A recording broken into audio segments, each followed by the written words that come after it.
Election commission کا کام ہے کہ جمہوریت کی روح کے مطابق یا تو وہ سب کو پھر فیل کرے نا. اگر ایک کے خلاف ایکشن لیا ہے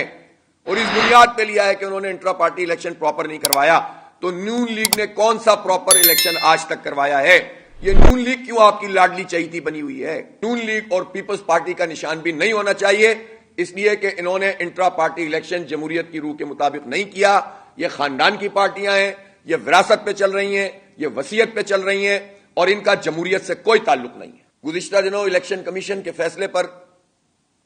کہ پی ٹی آئی کو بلے کا نشان دینا چاہیے کہ نہیں دینا چاہیے، اور انٹرا پارٹی الیکشن،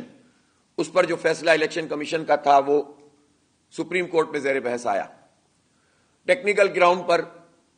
قانونی جو چیزیں تھیں اس کے اوپر انہوں نے ایک فیصلہ کیا، اور ایک بڑی پارٹی جس کا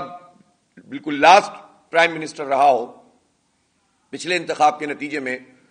اس کو اس کے نشان کے حق سے محروم کر دیا گیا. الیکشن کمیشن سے ہمارا سوال یہ ہے کہ آپ نے جس انٹرا پارٹی الیکشن کی بنیاد پر یہ فیصلہ کیا تھا،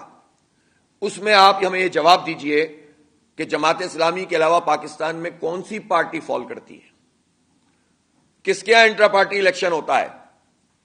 اور میں یہ پوچھنا چاہتا ہوں کہ خاص طور پر وہ پارٹیاں جو لائن میں لگی ہوئی کھڑی ہیں، ایک طرف وہ امریکہ کی خوشنودی کے لیے فلسطینیوں کی حمایت نہیں کرتے، حماس کی حمایت نہیں کرتے،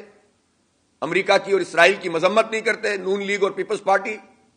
اور دوسری طرف یہاں پر وہ لائن لگا کر کھڑے ہوئے ہیں کہ بس بادشاہ سلامت ہمیں بنا دیا جائے، ان کے سارے جرم بھی معاف ہو گئے، ان کی کرپشن بھی معاف ہو گئی، ان کے سسٹم بھی معاف ہو گئے، جس کے بڑے باتیں سنی تھی کہ سسٹم پر ہاتھ ڈلے گا سندھ میں، اور پنجاب کی کرپشن بھی معاف ہو گئی، اور اب وہ لائن میں کھڑے ہوئے ہیں کہ ان کو بادشاہ سلامت بنا دیا جائے. تو یہ ہم پوچھنا چاہتے ہیں چیف الیکشن کمشنر سے کہ نون لیگ میں کون سا انتخاب ہوتا ہے؟